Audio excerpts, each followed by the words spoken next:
Hello and welcome to all you homeopathic enthusiasts out there. This is Jill bringing you a new episode of the Homeopathic Compendium podcast series. Before we introduce today's topic, I'd like to say a few general words about the podcasts. The readings I've selected are designed, hopefully, to be interesting, thought-provoking and intellectually stimulating. You may discover new ideas and approaches to help with your practice of homeopathy. I have chosen the topics for their intrinsic value and interest. They all form part of much longer and more detailed studies taken from the 6 volumes of the Homeopathic Compendium by David Little. They are not presented in any strict sequence, but taken together they provide a glimpse into the range and depth of the information you can find in the compendium. This is Compendium Talks Episode 5, Interactive Case Taking. In the last 3 podcasts, we have taken a brief look at some aspects of clinical practice, such as case taking, finding characteristic symptoms, and judging the patient's sensitivity. Today, we are returning to the subject of case taking from the psychological point of view.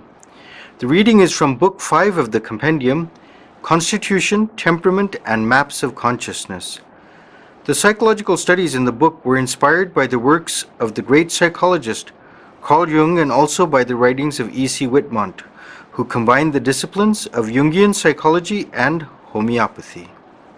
This reading is from Volume 5, Chapter 16, How to Approach the Patient and Remedy Testing. Interactive Case Taking. Who am I? There is much written on how to take a case, but very little instruction on how the homeopath should approach the interview. The first instruction in the healing arts is, "Healer, heal thyself." The physical body is impermanent and subject to disease, old age and death. What is important is the quality and length of life. True healing is becoming whole in the spirit and gaining direct perception of the causes of suffering. For these reasons, a homeopath should approach the patient with their entire body, heart and soul. If the homeopath wishes to communicate with the unconscious of the patient, they must learn how to communicate with their own unconscious.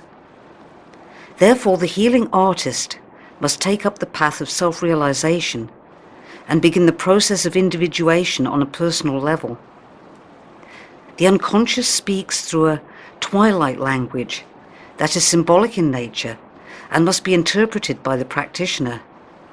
These symbolic messages are most clearly expressed in rubrics related to intellect, emotional disposition, delusions, dreams, anxieties, fears, and sensations as if in general and in particular regions of the body. Many people have observed that I transform into completely different temperaments while interviewing various patients. They wonder how I get to the issue so quickly with people. Taking a homeopathic case requires much more than merely writing down symptoms. It is an encounter with the anima sensitiva, the vital principle. The interview begins as the patient enters the room and takes their seat. Write down a detailed physical description of the person in the case journal and take a photograph if possible. Describe their mannerisms and how they look, feel, move and interact with the interviewer or anyone else present.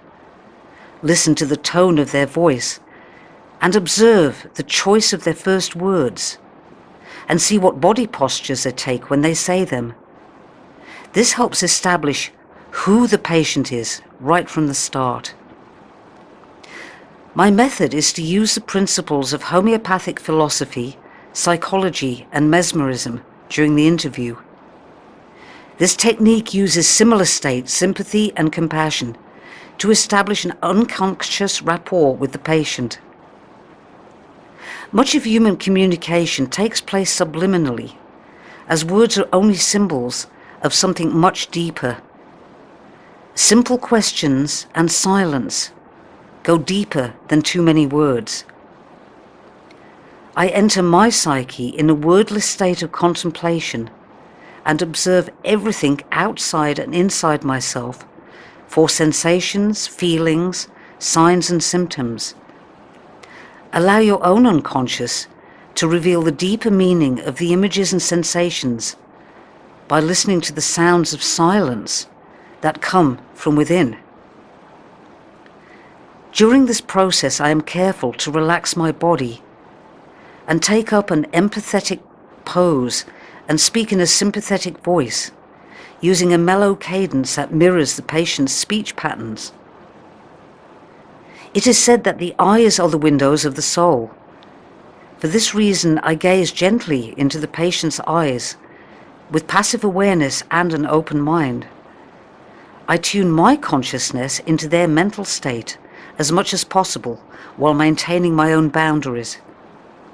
I am watchful to avoid any transference where the patient projects their complexes onto the therapist. At the same time, I watch out for any counter-transference where I may project my complexes onto the patient. Then I try to become aware of myself so I can operate on a number of planes simultaneously. 7 levels of symptoms. Jung taught that a human being experiences a number of somatic and psychic levels simultaneously. For example, the physical level involves the voluntary nervous system, which is under the influence of the conscious mind, and the autonomic nervous system, which is automatic and instinctive. The mind also has aspects that involve conscious ratiocination and aspects that function unconsciously. The most common division of human experience is the archetypal 7 levels or planes, originally introduced by the ancients. The 7-level caduceus of the classical Greeks and the 7 chakras of Indian yoga are perfect examples of this natural division. A similar classification of 7 archetypal levels appears naturally in the merger of Jungian psychology and homeopathy. For example, the first level is a physical organism which is ruled by the natural force of the body. It suffers physical diseases that are at first functional and then progress to pathological states. Its symptoms are assessed by the location, sensation, modification, and concomitance of the main complaints. On the caduceus, this level is symbolized by the earth element and the first chakra, which houses fear of death, the will to live, and the thanatos, death wish. It rules the forces of elimination, the sense of smell, and the action of the anus. It controls the rectal actualization. When this level is blocked, there is lack of the ability to eliminate toxins as well as negative emotions. Its subtle plane is the atomic sheath of the physical body. Its aura is red. The second level is the instinctive vital principle, which houses the instinctive bioenergy, which is ruled by the vital force.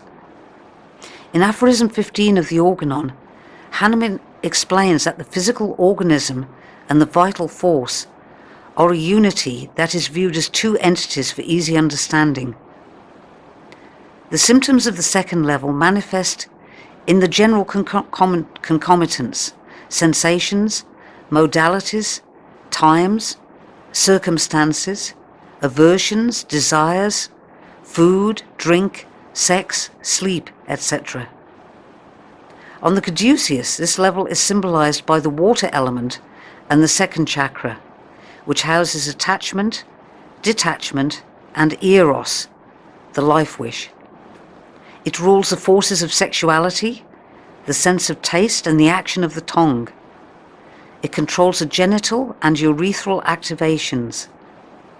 When this level is blocked, the function of orgasm is disturbed, and the sexual libido is diverted into unhealthy mental and physical channels. Its subtle plane is the vital sheath of the lower astral body. Its aura is orange. The third level is the emotional disposition, which houses the persona and the shadow. The symptoms of this level manifest as love and hate, positive and negative feeling tones, and emotional traumas. On the caduceus, this level is symbolized by the fire element and the third chakra, which houses aversion and acceptance. It rules the forces of digestion and the sense of sight and the action of locomotion. It controls the oral activation. When this level is blocked, there is a tendency to seek power, a lack of assimilation, and the inability to digest emotions. Its subtle plane is the mental emotional sheath of the middle astral body. Its aura is yellow. The fourth level is the intellect and sensorium, which houses the ego and reality testing. The symptoms of this level manifest as one-sided ego stances, false memories, misconceptions, delusions, and hallucinations. On the caduceus, this level is symbolized by the air element and the fourth chakra, which houses desire and renunciation. It rules the forces of respiration and circulation, the sense of touch, and the action of manual dexterity. It controls the respiratory activation. When this level is blocked, there are alternating states, difficulty in breathing, and integration of thoughts.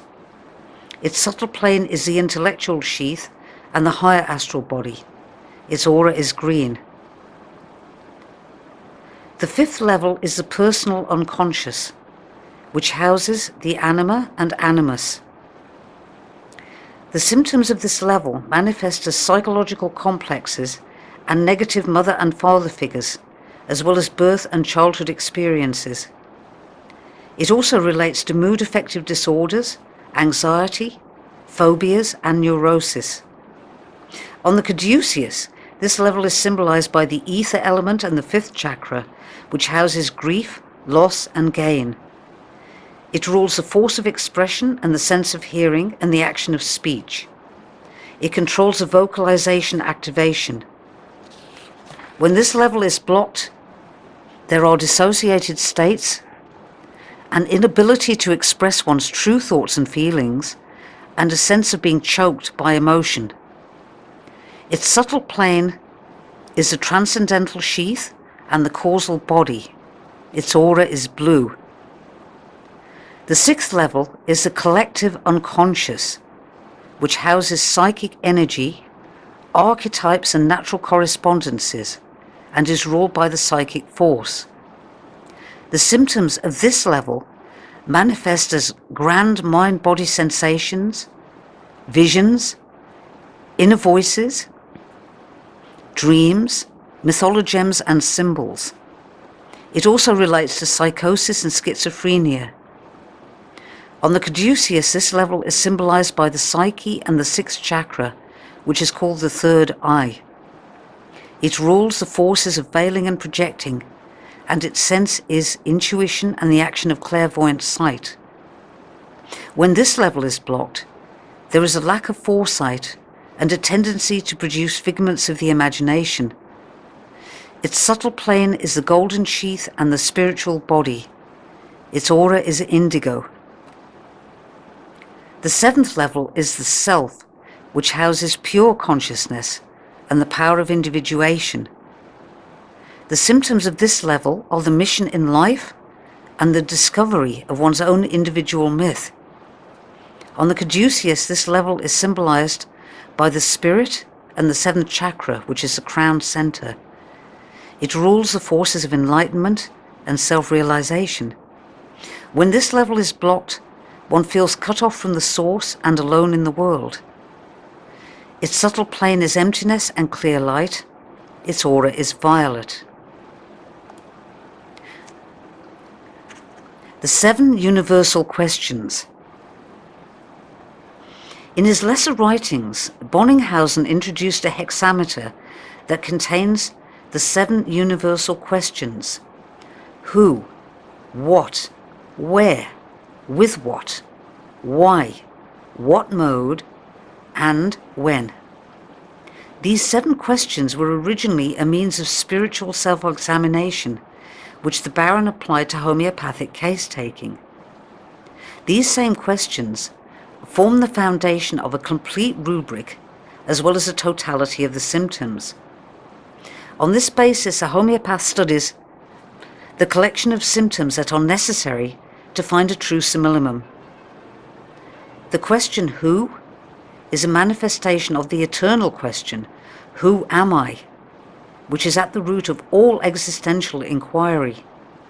This introduces the subject of constitution, temperament and predisposition, which is the source of all conditioning factors. What leads to the question, what does it feel like, which elucidates feelings and sensations as if associated with individual experience. The question where offers insights into the affected regions from the psyche within to the skin without. The question why delves deeply into the etiology, including the proximate, exciting and fundamental causes. The question with what reveals the concomitant symptoms and attendant circumstances. The question what mode makes known the modalities, and the question when discloses the times. These 7 questions cover constitution, causations, location, sensation, modifications, time and concomitants, which are the 7 essential elements that make up a complete case history. Once the practitioner has established a compassionate contact with the patient, they should ask the individual why they have come. First, let the patient tell their story without interruption until they pause and feel some sense of completion. Then follow up with general questions that access any related unstated material. Towards the end of the interview, review all the important aspects of the case and try to get the exact particulars. If the interviewer is empathetic, the unconscious of the patient will start to communicate with the psyche through word associations, signs, symbols, and synchronisms. The homeopath should utilize these amplifications to understand the complexes of the patient during the interview.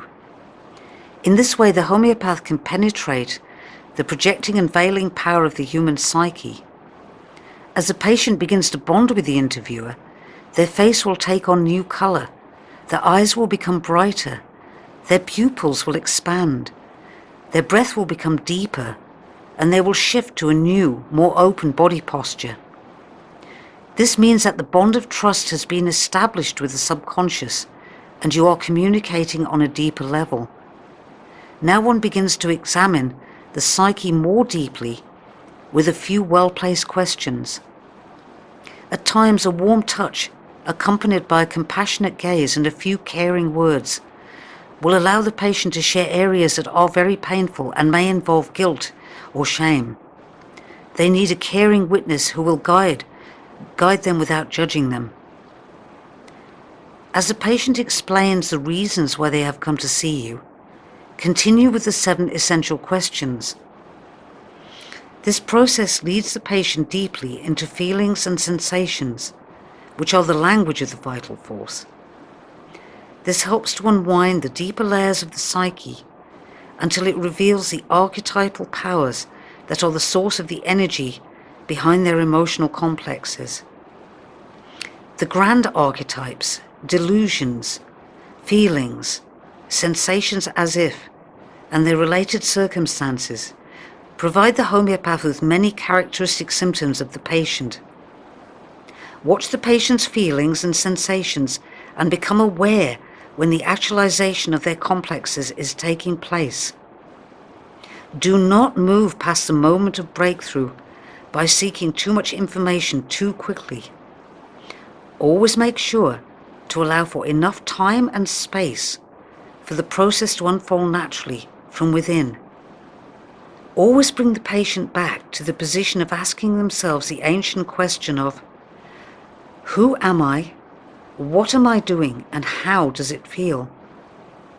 What are their delusions about the nature of reality that alters their perceptions of self, others, and the world at large?